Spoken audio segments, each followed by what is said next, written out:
Tua Maha.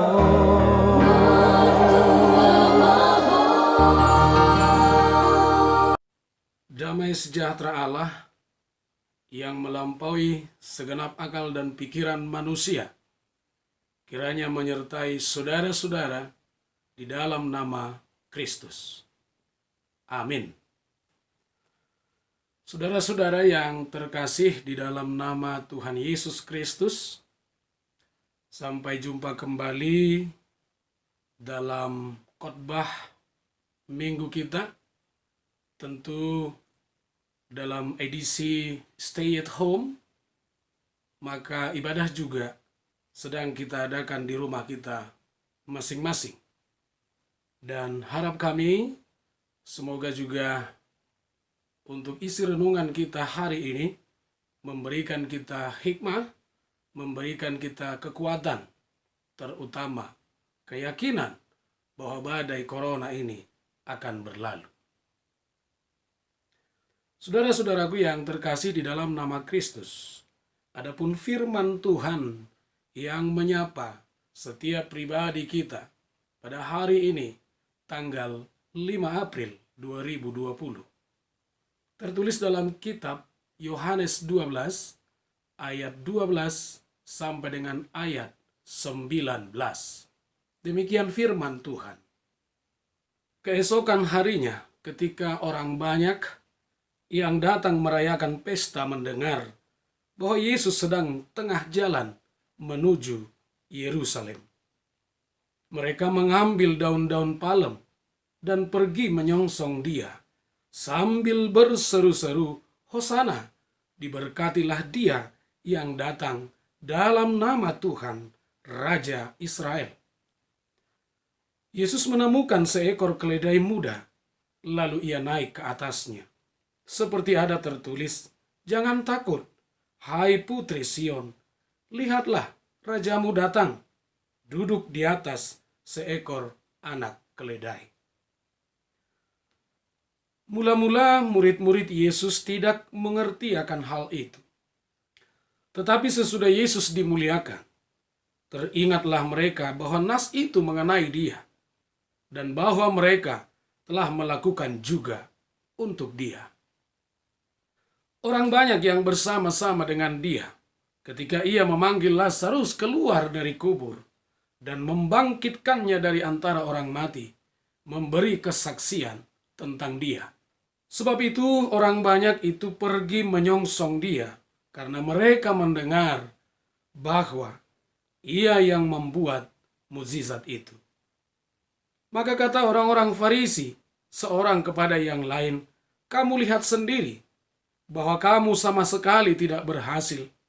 Lihatlah, seluruh dunia datang mengikuti dia." Saudara-saudara yang terkasih, minggu ini disebut Minggu Palmarum, minggu peringatan akan penyambutan Yesus di kota Yerusalem. Dan kehadiran Yesus di kota Yerusalem membangkitkan semangat penghuni kota Yerusalem, bahkan mungkin dari luar kota Yerusalem. Mereka mengambil daun palm atau palma dengan sorak-sorai yang sangat kuat.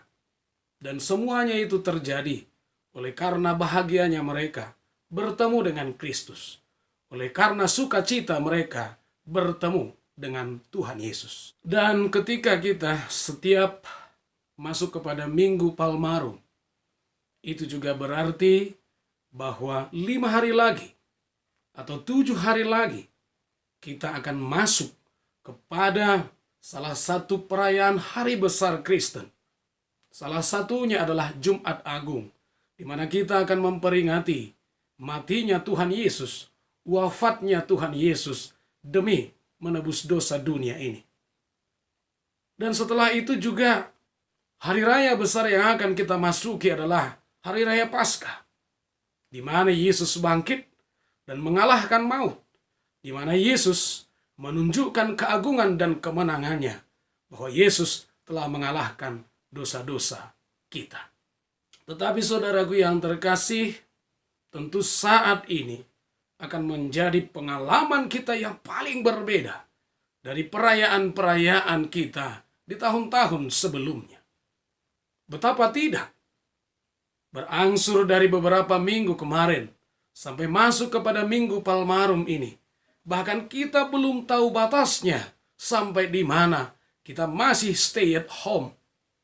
Bahkan untuk merayakan hari yang sangat besar itu juga, keadaan kita dimungkinkan masih sama seperti saat ini. Kita akan merayakan itu, kita akan memestakan itu, kita akan mengenang itu. Sama seperti hari ini, kita tetap masih beribadah di rumah kita masing-masing. Seperti yang kita tahu, seperti yang sudah kita saksikan, bahwa dunia saat ini sedang dijangkiti oleh sebuah virus yang bernama virus corona, yang benar-benar menciptakan sesuatu yang mengagetkan dunia, yang mencipta ketakutan dunia. Saudara, virus itu bukan hanya di dunia luar. Virus itu bukan ada hanya di negara-negara yang jauh. Bahkan mungkin sudah ada di sekitaran kita, sudah ada di seputaran kita, yang membuat kita bahkan melalui pelayanan para hamba-hamba Tuhan lewat media, membuat kita harus taat dengan sesuatu yang saat ini sedang kita jalankan, yaitu salah satunya stay at home. Namun saudaraku, di tengah-tengah ketakutan dan kewaspadaan kita yang sangat maksimal ini, ada firman Tuhan juga yang akan memberikan kita hikmat, yang akan memberikan kita pengetahuan. Terlebih, ada firman Tuhan yang memberikan kita sebuah kekuatan bagaimana kita melampaui badai yang saat ini sedang terjadi di tengah-tengah dunia ini. Saudaraku, ada 3 hal yang saya coba sampaikan kepada saudara-saudaraku yang terkasih melalui sapaan firman Tuhan ini. Yang pertama adalah, sambutlah Yesus dan songsonglah Dia dalam setiap kehidupan kita. Saudaraku yang terkasih, jika penghuni Yerusalem menyambut kehadiran Yesus dengan daun palem atau daun palma, sebenarnya daun palma atau daun palem itu hanyalah sesuatu yang biasa dipakai oleh masyarakat biasa atau yang dipakai oleh masyarakat kecil. Tetapi tradisi di sana juga memuat bahwa Yerusalem juga biasa mengumpulkan daun palem atau memakai daun palem dalam pesta-pesta sukacita mereka. Tapi saudaraku, justru daun palem yang biasa dipakai oleh penghuni Yerusalem itu, kali ini mereka pergunakan itu menjadi sesuatu yang indah untuk menyambut kehadiran Yesus ke kota Yerusalem. Dan lewat daun palem itu, mereka juga mau menunjukkan betapa bahagianya, betapa semangatnya, dan betapa mereka mengimaninya ketika Kristus datang ke kota Yerusalem. Orang-orang yang percaya itu, orang-orang yang beriman kepada Yesus itu, harus menyambut Tuhannya setiap saat di dalam kehidupannya. Jika orang-orang Yerusalem memberikan daun palma atau menunjukkan daun palma untuk menyambut kehadiran Yesus, saudara-saudara yang terkasih, Yesus juga tidak sedikit kesal, atau Yesus juga tidak marah, Yesus juga tidak kecewa ketika penghuni kota Yerusalem hanya mampu memberikan daun palem sebagai indikasi, sebagai petunjuk bahwa mereka bersuka cita menyambut Tuhannya di kotanya. Dan bisa saja saudaraku dalam Yesus Kristus, yang saat ini Tuhan memintakan, yang Tuhan kita mintakan, tak lebih dari daun palem, tak lebih rendah dari daun palem. Bahkan tanpa hal-hal seperti itu juga, Tuhanmu siap datang ke rumahmu. Tuhanmu siap datang kepada setiap hatimu, asalkan imanmu benar-benar tulus, imanmu benar-benar serius, bahwa kita menyambut Tuhan kita dalam setiap kehidupan kita, di setiap saat atau keseharian kita. Mungkin kita ada yang bersedih.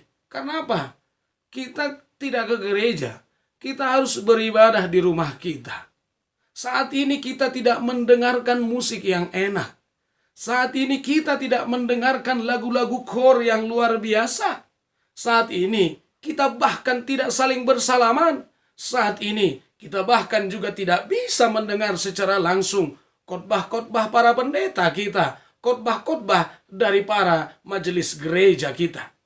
Bahkan juga saudaraku, saat ini kamu tidak perlu pakai bajumu yang mahal itu. Bahkan kamu juga tidak menunggang mobil termewahmu untuk berangkat ke gerejamu.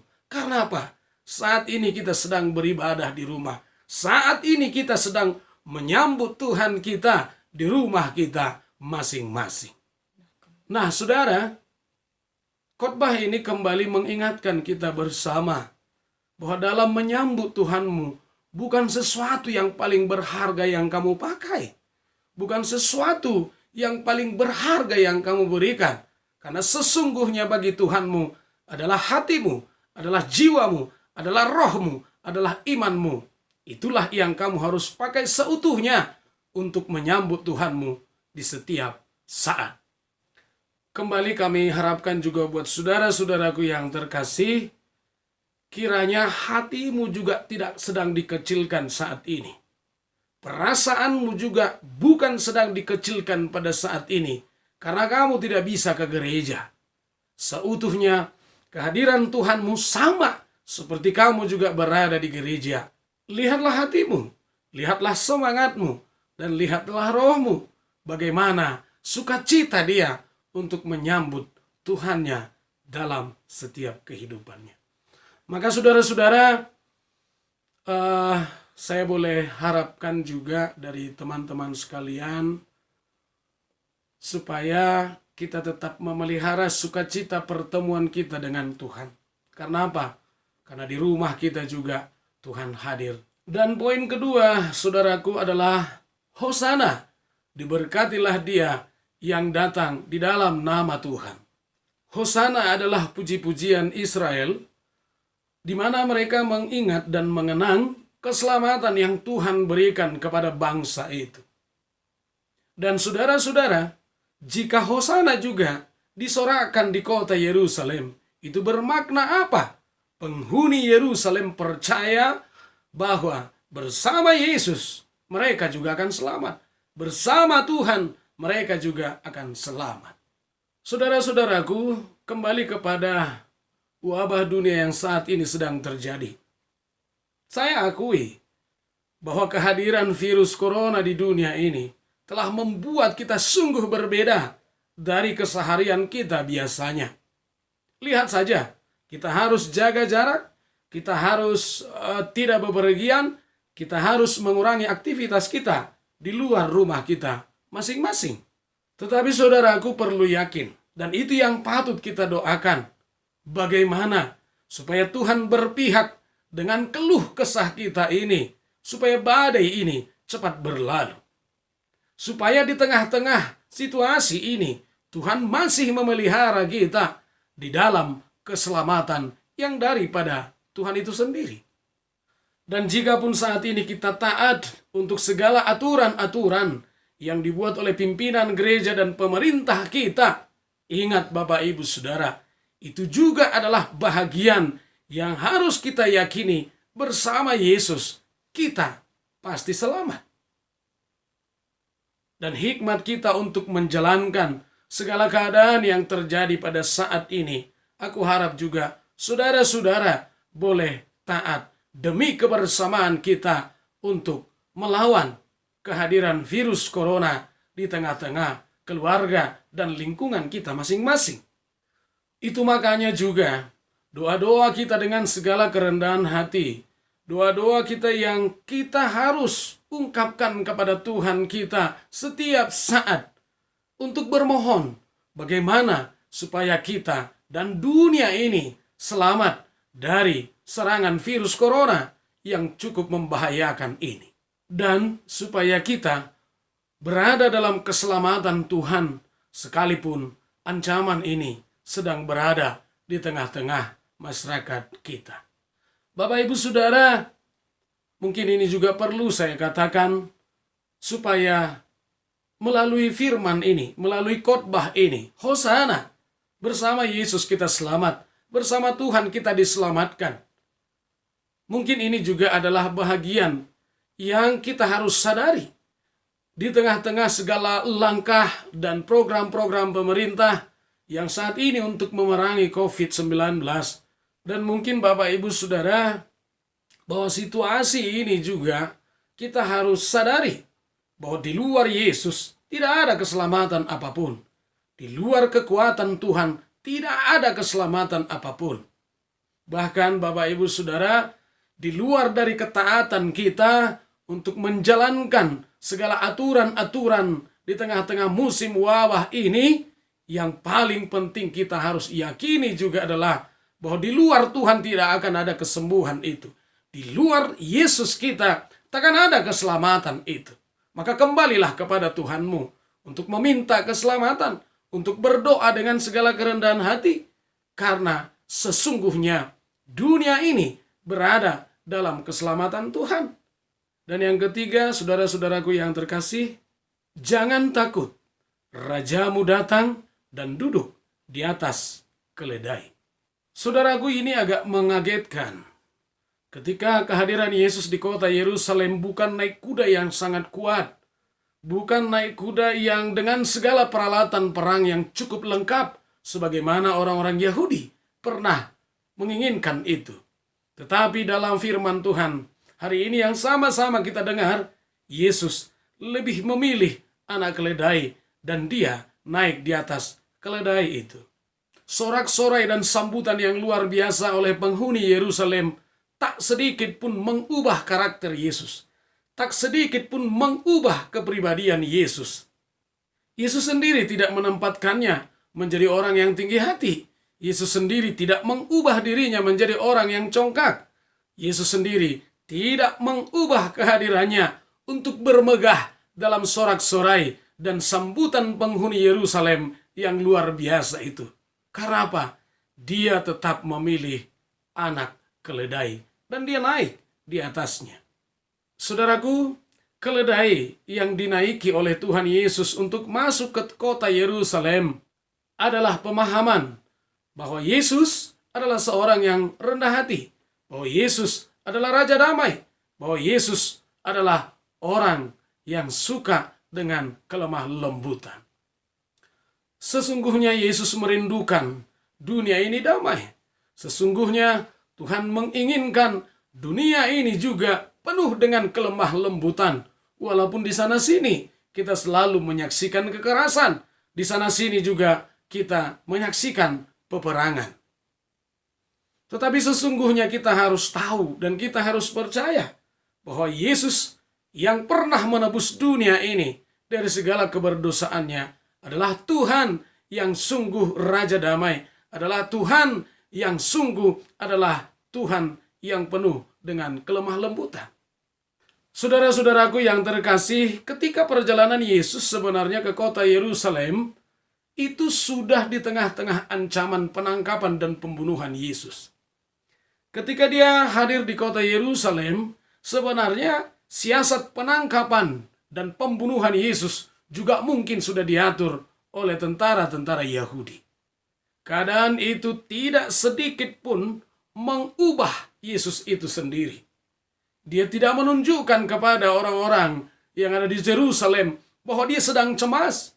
Yesus juga tidak menunjukkan bahwa dia sedang ketakutan. Tetapi dalam ketenangan dan damai dan dalam kelemah lembutan, dia melanjutkan perjalanannya untuk menyapa orang-orang yang sudah berkumpul menyambut dia di kota Yerusalem.